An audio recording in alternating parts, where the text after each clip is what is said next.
when you come to Liverpool and you talk to black people here and they talk about, the experiences that they've had, you think to yourself, well, that's very similar to what was happening to black people in South Africa. So I think it's nice that we're here in Liverpool. People still, have an affinity with my grandfather's message. Here to spread that message, the daughter and granddaughter of Nelson Mandela. In South Africa, we have the political freedom, but we are very far from socio-economic justice for black people and the poor. And it's the same in the UK. I have looked forward for months now to this visit. Wooing the crowds when he visited Brixton in London and when he visited other cities, the late President of South Africa was given the freedom of Liverpool in 1994. Adored by the public, in private, his daughter admits, it was sometimes difficult dealing with his megastar status. What was it like for you having to share him with the rest of the world?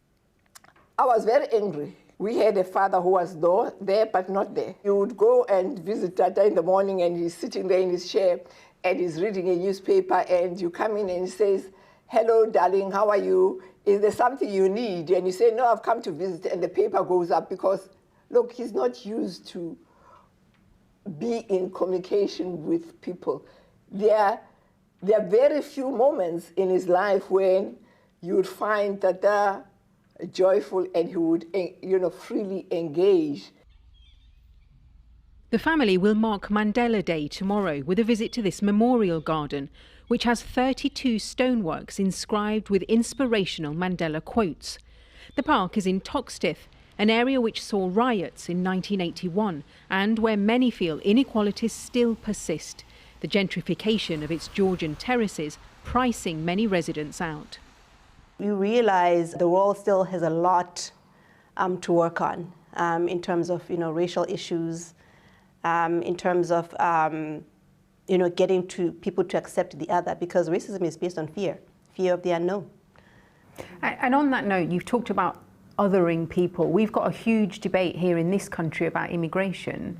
What do you feel about the idea that we're going to deport people to Rwanda? Do you think about how that might affect people if you're deporting them to Rwanda? They've never been to Rwanda. They don't know anything about Rwanda. They've simply come here to make a better life for themselves. So what will be the impetus for deporting people to Rwanda, other than to be mean-spirited? Who really built UK? Who built the rules? Isn't it these immigrants who came here, who actually were brought as cheap labor? If Britain built this on the backs of Africans, of Indians, of Caribbeans, why is immigration such an issue today? 10 years on since the death of Nelson Mandela, the family hoped to preach a message of unity, but at times their disunity has been criticised for being played out in public. People have accused you of trying to cash in on the Mandela name. There's nobody else to carry the name forward except us, Mandelas.